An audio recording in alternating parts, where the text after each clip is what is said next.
Local sourcing is extremely important because it supports a local economy in a smaller scale. In that, then you know where your food is coming from. You can identify the source. You can check for yourself that it's a clean and healthy source. When you're buying in season, can be more cost effective. When you're buying when produce is abundant, you're not shipping it across the country, so you're not paying for that fuel surcharge. And also, rather than paying a big corporation to pay folks that are making just the worst wages possible and the worst working conditions, we want to actually go out and see the farms locally and know the people who are harvesting the stuff. If someone doesn't have the sensitivity to local sourcing, does that change the way you actually source food and cook it? No, absolutely not.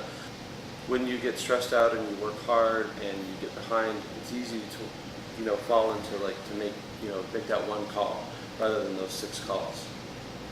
And so we actually, for Alden and I, we always challenge each other there. What we find is that we can't be so orthodox that we're eating potatoes and beef and that's it in the wintertime. I think the focus is more to say that you've thought about the question, you've looked at it, and that you're trying to make the most, kind of the middle path is what I call it. To make the choice that doesn't make you live in a cave, but at the same time you're not making the most irresponsible choice. And it's also about having a conversation with your consumers about, it's not about doing sort of the blanket model of saying we source locally from these sources and then just not really saying anything about it.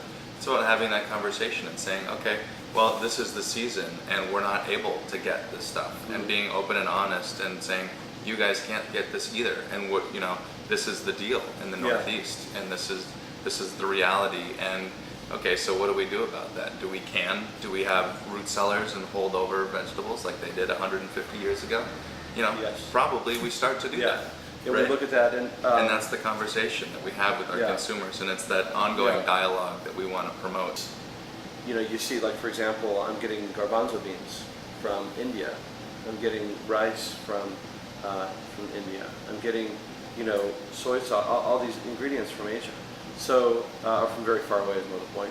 So, in seeing that on a map, it's kind of pronounced. It's like, wow, well, how can we get that closer? It just kind of lays it bare.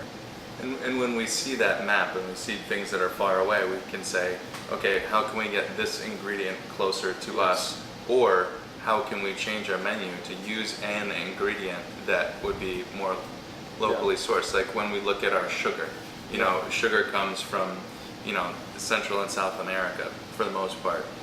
Could we use honey or maple syrup, which comes from right up the street? Sometimes yes, sometimes no. But at least looking at the map forces us to have that conversation with each other and ourselves. Yeah. I've used SourceMap 3 or 4 times,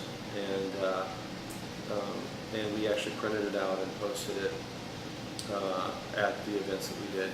So on one level it's a diagnostic tool, and on the other level it's a marketing tool, because there are more and more caterers who are doing local sourcing, and in the last year or 2 there are more coming online.